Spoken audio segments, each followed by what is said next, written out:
नमस्कार जी, बहुत बहुत स्वागत है आपका। दोपहर के 1 बज चुके हैं और पंजाब केसरी टीवी पर इस वक्त की दूसरी बड़ी ब्रेकिंग लेकर मैं आपके समक्ष हाजिर हूं। प्रदेश में 2 झटके और आ चुके हैं रात से लेकर अब तक।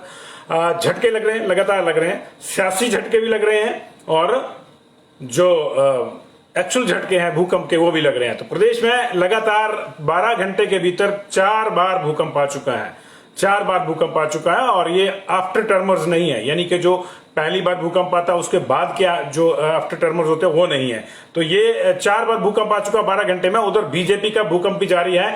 अब एक महामंत्री को बीजेपी ने हटा दिया है। 2 लोग गए थे, पहले उपाध्यक्ष गए और एक कार्यकारिणी के सदस्य गए, वो चले गए और उनके बाद अब पार्टी की ओर से काउंटर अटैक शुरू हो गया। एक महामंत्री चले गए हैं, हो सकता है उनके जाने की सूचना पार्टी को पहले मिल गई, तो उन्होंने कहा कि इससे पहले कि ये छोड़े हम हटा देते हैं। संतोष रावत जी, स्वागत है आपका, बहुत बहुत शुक्रिया। गुड आफ्टरनून, शेयर कर दीजिए काइंडली। बाकी लोगों से मेरी गुजारिश है, जिनके कमेंट्स आ रहे हैं उनके मैं नाम ले सकता हूं, जिनके नहीं आएंगे उनसे क्षमा मांगता हूं, क्योंकि पता नहीं चलता फिर उसके बाद कौन देख रहा कौन नहीं। हालांकि कुछ लोगों की तस्वीरें आ रही हैं लेकिन उनको पहचानना थोड़ा मुश्किल हो जाता है जब बहुत से लोग जुड़े हों। तो बहुत से लोग जुड़े हैं जी, काइंडली इसको शेयर कर दीजिएगा। हाँ, किशन सुथार जी, आपका भी स्वागत है। पुनीत सोनी जी, नमस्ते, कैसे हैं आप? सब ठीक हैं? तो 1 बजे तक की बड़ी खबर यह है कि हिमाचल प्रदेश में पिछले 12 घंटे के भीतर 4 बार भूकंप के झटके आ गए हैं और बीजेपी में भी पिछले 24 घंटे के भीतर 3 बड़े झटके आए हैं। दोनों ही तरह के झटकों की, सियासी झटकों की भी और जो ज्योग्राफिकल झटके हैं उनकी भी हम चर्चा करेंगे। पहले बात ये, और आपकी जानकारी की मैं बता दें कि बड़ी खबर यह है कि बीजेपी की बैठक से पहले इस्तीफों का दौर तो जारी था ही, अब कुछ लोगों को निकाला जाना भी शुरू कर दिया। हो सकता है, मैंने पहले भी कहा कि हो सकता है कि उन्होंने इस्तीफे की तैयारी कर ली और पहले पता लग गया तो यहां से कार्रवाई होगी। तो काउंटर अटैक और अटैक जारी है बीजेपी में। एक महामंत्री को हटा दिया गया बीजेपी में, इसकी चर्चा करेंगे, लेकिन पहले बात करेंगे जो हमारे और आपकी सेफ्टी से जुड़ा। सियासत तो चलती रहेगी, सियासत का कोई ज्यादा फर्क जो है नहीं पड़ता, ये पार्टियों की उठापटक है। लेकिन जो हम और आपसे जुड़ा हुआ मामला है, हमारी और आपकी डायरेक्ट सुरक्षा से जुड़ा मामला है, वो इस वक्त भूकंप का है। प्रदेश में 12 घंटे में 4 भूकंप के झटके हैं। रात 9:58 पर एक झटका आया और उसके बाद 10:02 पर दूसरा झटका आया। इनको आप कंबाइंड टर्मर्स भी कह सकते हैं कि एक के बाद एक आए, लेकिन इनकी तीव्रता अलग अलग थी। जो पहला आया 9:58 पर, उसकी जो रिक्टर स्केल पर तीव्रता मापी गई 2.5 थी और जो दूसरा आया 10:02 पर, उसकी जो तीव्रता थी वो 3.9 थी और इनका एपिसेंटर रामपुर और मंडी में था। अलग अलग एपिसेंटर थे इनके भी, तो ये इनको इसलिए हम अलग अलग करके देख रहे हैं। इसके बाद सुबह 2:33 पर फिर धरती हिली और तब ये माना गया कि शुरू जिन्होंने महसूस किया उन्होंने माना कि आफ्टर टर्मर्स होंगे, वापिस आते हैं झटके, लेकिन ये वापिस वाले झटके नहीं थे। ये 2:33 पर जो है नए सिरे से भूकंप आया और उसकी जो तीव्रता थी हालांकि कम थी, 2.2 की तीव्रता थी। लेकिन ये जो भूकंप था ये इसका एपिसेंटर नया था, ये खशकंडी, करसोग, रोहडू वाला जो बेल्ट है उसमें आया और इसके बाद 11 बजे यानी कि 2 मिनट पहले 11 बजे से 10:58 पर एक और झटका आया जिसका केंद्र शिमला था और इसकी तीव्रता 3.6 थी। तो ये 4 अलग अलग झटके 12 घंटे के भीतर लगभग आए हैं, 12-14 घंटे के भीतर आए हैं। और ये हालांकि माइल्ड अर्थक्वेक है, क्योंकि 2 से 3 के बीच की, 2 से कम की तीव्रता हो तो वो उसको भूकंप कह लीजिए या नाम ही कह लीजिए, क्योंकि उसको सिर्फ सीज्मोमीटर जो है वही जज कर पाता है कि इस तरह का कोई हलचल हुई थी, वो बाकी आम आदमी उसको सेंस नहीं कर पाता। लेकिन 2 से 3 डिग्री का जो झटका होता है उसको माइनर झटका कहा जाता है। 3 से 4 डिग्री के बीच के जो है वो माइल्ड होते हैं। तो माइनर और माइल्ड के भूकंप है, 4 से ऊपर का जो सीवियर होता है। हिमाचल प्रदेश का अधिकांश जो एरिया है वो सर्वाधिक जो सेंसिटिव जोन है, जोन 5 है और जोन 4 है। तो 5 और 4 में आते हैं। ऊपर वाला जो बेल्ट है ओल्ड हिमाचल का, बेसिकली ये लाहौल स्पीति से शुरू होके निकल जाता है किन्नौर तक, बीच में जोगिंद्रनगर से होता हुआ शिमला, ये जोन 5 आता है। इसमें कांगड़ा के कुछ हिस्से भी आते हैं, ऊपर वाले जो बड़ा बंगाल वाले एरिया है। और दूसरा जो लोअर पार्ट है वो हमारा जोन 4 में आता है। जोन 3 में 1 या 2 स्टेशन है, जो ऊना वाले आप उसको बोल सकते हैं, बाकी नहीं है। जोन 2 कोई नहीं है। तो जोन 4 और 5 का मतलब है कि जो मोस्ट सेंसिटिव जोन्स हैं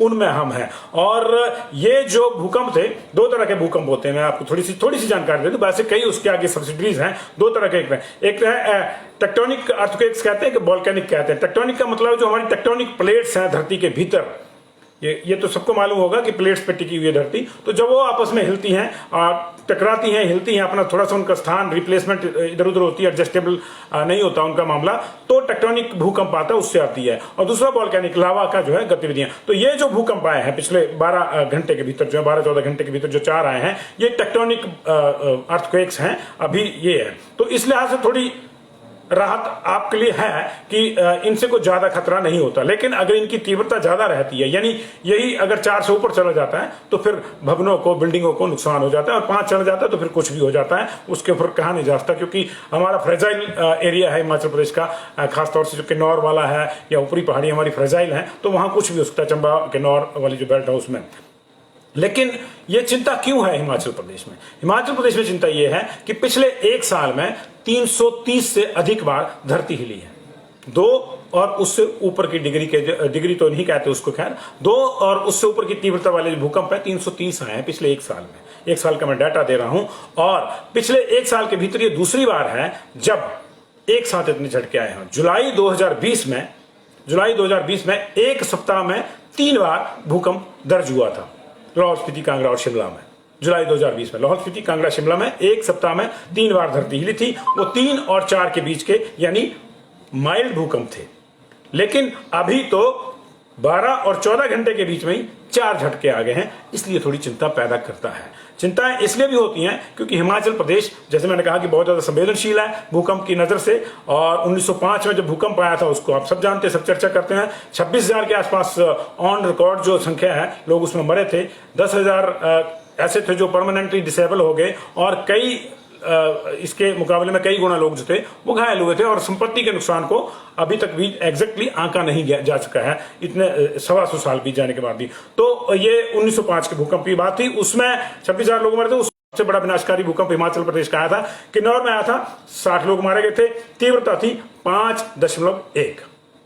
जो कांगड़ा वाला भूकंप था वो 7.8 का था, वो तो कहीं भी कुछ भी तबाही करता है। लेकिन जो 5.1 की तीव्रता वाला था उसमें भी 60 लोगों की मौत होगी। तो उसका एपिसेंटर किन्नौर के आसपास था, और इसको भी जो है वो सीवियर भूकंपों की श्रेणी में रखा गया है। तो ये जो है पिछले 4 जो झटके हैं हमको चिंता पैदा करते हैं। लेकिन उससे भी ज्यादा बड़ी जो चिंता है वो ये है कि हिमाचल प्रदेश में भूकंप के नए केंद्र डेवलप हो रहे हैं। नए केंद्र, 16 नए केंद्र डेवलप हो गए हैं। लाहौल स्पीति में 5 है, लाहौल स्पीति वाला जो रीजन है उसमें 5 आए हैं। इसमें चंबा का जो भरमौर पांगी वाला एरिया है उसको भी हम मिला सकते हैं, एक पूरी बेल्ट है, सिस्मिक बेल्ट, उसमें जो है 5 नए सेंटर नोटिस किए गए हैं पिछले 1 दशक में।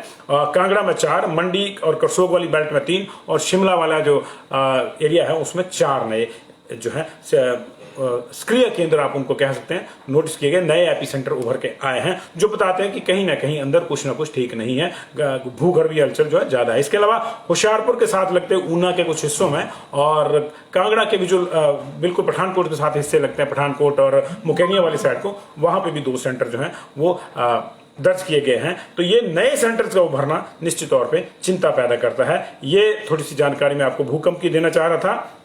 और जैसे मैंने आपको बताया कि जुलाई में जो है 3 बार भूकंप के झटके आए थे जुलाई 2020 में, और 2019 से अब तक 4.3 या इससे अधिक वाले जो भूकंप है, इससे अधिक तीव्रता वाले जो है 14 झटके आ चुके हैं।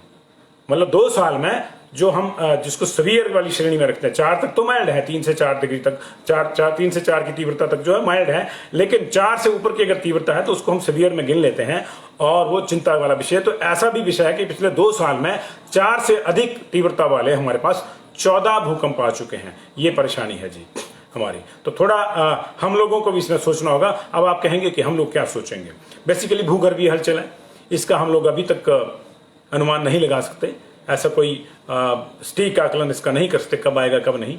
लेकिन इतना जरूर पता है कि कौन सा जोन कितना सेंसिटिव है, तो उस जोन के हिसाब से हमको निर्माण करने चाहिए, और भूकंप से बचने के जो बाकी तरीके हैं वो हमको अपनाने चाहिए। हम अपने वहाँ बड़ी बड़ी लंबी कंक्रीट की ऊंची बिल्डिंगें न बनाएं कंक्रीट की, और भूकंप रोधी मकान हम बनाएं, कम से कम मटेरियल लगे, ज्यादा से ज्यादा उसमें खिड़कियों का रहे। धज्जीवाल वाली जो पुरानी तकनीक थी भवन निर्माण की, बहुत मशहूर थी, अभी भी पुराने मकान इन इलाकों में, जिन इलाकों को हम जोन 4 और 5 में आंकते हैं, जोन 5 में खासतौर से आंकते हैं, वहां धज्जी निर्माण ही होता था। तो हमारे जो बुजुर्ग थे, हमारे जो फोरफादर्स थे, वो देखिए उनका जो फॉर साइटेडनेस थी, वो कितनी ज़्यादा फॉर साइटेडनेस थी, उनकी दूरदर्शिता कितनी ज़्यादा थी कि उन्होंने तभी वो इस तरह से भूकंप रोधी किए थे। आगे बढ़ते हैं जी, बीजेपी में भी भूकंप जारी है। हिमाचल प्रदेश में तो भूकंप आ ही रहा है, भूगर्भीय हलचल है ही, बीजेपी में भी भूगर्भीय हलचल है। हलचल तब बाहर आई जब कृपाल परमार ने बीते कल उपाध्यक्ष पद से इस्तीफा दे दिया, ये कहते हुए कि वो उपेक्षित महसूस कर रहे हैं। उसके बाद आज सुबह सुबह हमने एक बार फिर से आपको बताया, खबर ब्रेक करी कि पवन गुप्ता जो बीजेपी के सिरमौर जिला के प्रभारी हैं, 16 नगर परिषद के अध्यक्ष रह चुके हैं और राज्य कार्यकारिणी के सदस्य हैं, उन्होंने कहा कि वो उपेक्षित से भी आगे एक कदम आगे जाकर अपने आप को प्रताड़ित महसूस कर रहे हैं। उनको प्रताड़ित किया गया और उसके चलते वो पार्टी के अपने पद से, जो प्रभारी पद है, उससे इस्तीफा देते हैं। पार्टी से नहीं गए, ना कृपाल पार्टी से गए हैं, ना पवन गुप्ता गए हैं, लेकिन दोनों ने अपने पद छोड़ दिए हैं। लेकिन अब जो है एक और बड़ी सूचना आ रही है बीजेपी से, और ये सूचना जो है इस्तीफे की नहीं है। हो सकता है उनके इस्तीफे की सूचना बीजेपी को पहुंच गई हो, इसलिए बीजेपी ने पहले कार्रवाई कर दी। उन्होंने अपने एक महामंत्री को, जो राज्य विंग है बीजेपी का, अनुसूचित जाति मोर्चा है, अनुसूचित जाति मोर्चा यानी एससी मोर्चे के जो महामंत्री हैं राकेश डोगरा जुब्बल से, उनको हटा दिया है। आरोप है पार्टी विरोधी गतिविधियों का। जुब्बल से 45 लोग निकाले गए थे पूरे उपचुनाव के दौरान, 45, उनमें इनका नंबर नहीं आया था, लेकिन आज इनका नंबर आ गया। हो सकता है कि इससे पहले कि ये इस्तीफा देते, इनको निकालने की प्रक्रिया बनाई गई। बात जो भी हो, कान आप यहां से पकड़िए या फिर यहां से घुमा के पकड़िए, बात यही है कि कान मरोड़ा गया है। तो ये जो है, अब पार्टी ने भी एक आदमी को निकाल दिया है, तो लगातार जाने का और भेजे जाने का दौर, जाने के बाद अब भेजे जाने का दौर भी शुरू हो गया है। उधर पार्टी के दोनों प्रभारी, सह प्रभारी संजय टंडन और प्रभारी अविनाश राय खन्ना शिमला पहुंच चुके हैं बैठक के लिए। 4 बजे ये बैठक होनी है। उन्होंने भी संकेत दिया है कि पद आते जाते रहते हैं। उन्होंने कहा कि पद आते जाते रहते हैं, और अभी तक उन्होंने ये भी कहा कि सोशल मीडिया पर ही इस्तीफे हमारे पास नहीं पहुंचे। निश्चित तौर से अगर वो आज ही शिमला पहुंचे तो इस्तीफे जो सुबह हुए कहां उनके पास पहुंचेंगे। अब पवन गुप्ता को पता होता कि वो सोलन से गुजरेंगे तो शायद वहां दे देते, ये अलग बात है। इस्तीफे अगर हो गए हैं तो फिर पहुंच भी जाएंगे ही, उनको ज्यादा डिनाई करने का भी कोई तुक नहीं है। लेकिन मजेदार बात है कि जिस तरह से कड़ियां जुड़ रही हैं, ये कहां जा रही हैं, ये सारे सोच रहे हैं। ये बीजेपी वाले भी सोच रहे हैं, आम जो हमारे सुधी दर्शक हैं हमारे, वो भी जानते हैं कि कड़ियां कहां जुड़ रही हैं। तो कुछ ना कुछ ज्यादा है। आपको बड़ा झटका भी, अगर लगातार 14 घंटे में 4 झटके भूगर्भीय हलचल के आगे, तो सियासी हलचल के तो ज्यादा भी आ सकते हैं। तो उसके लिए तैयार रहिए जी। इस वक्त की बड़ी खबर यही है बीजेपी की ओर से कि बैठक से पहले एक और नेता बीजेपी से चले गए हैं।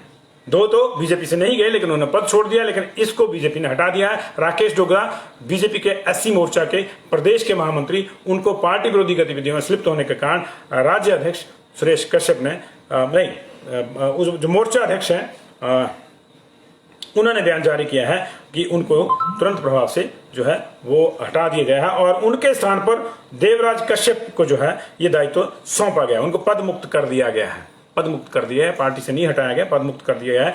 तो कुछ पद छोड़ रहे हैं, कुछ को पद मुक्त किया जा रहा है। क्या क्या होता है, क्या क्या नहीं होता, इब्तदाए इश्क है रोता है क्या, आगे आगे देखिए होता है क्या। बहुत बहुत शुक्रिया जुड़ाव के लिए, शेयर कर दीजिएगा। आते रहेंगे और आपको बताते रहेंगे कि कहां कहां भूकंप आ रहे हैं, चाहे वो ज्योग्राफिकल भूकंप हो या फिर वो पॉलिटिकल भूकंप हो, इनकी चर्चा आपको करते रहेंगे। हम आपको फिर बता रहे हैं कि अभी और पॉलिटिकल भूकंप आने वाला है, और कब कब कौन कौन झटका लगेगा ये देखेंगे। तो 3 हो गए, कृपाल परमार उन्होंने अपना पद छोड़ दिया, पवन गुप्ता ने अपना प्रभार छोड़ दिया, और राकेश डोगरा एससी मोर्चा के महामंत्री, उनको बीजेपी ने हटा दिया। हो सकता है कि उनके जाने की सूचना आ गई हो या जो भी हो, क्योंकि अगर ऐसा नहीं था तो उनको तभी हटा दिया जाना चाहिए था जब 45 लोगों को जुब्बल कोटखाई में एक साथ लाइन में रख के हटा दिया गया था उपचुनाव के दौरान। तो अभी कई चीजें आएंगी सामने, और वही कहा कि आगे आगे देखिए होता क्या। बहुत बहुत शुक्रिया जुड़ाव के लिए, और फिर से जुड़ेंगे। और एक खास बात, 4 बजे बैठक होगी। हम लोग 3 और 3:30 बजे के बीच में आपको ये बताने के लिए आने की कोशिश करेंगे कि उस बैठक में जो रिपोर्ट रखी जाएगी वो रिपोर्ट क्या है। वो रिपोर्ट हमारे पास पहुंच गई है,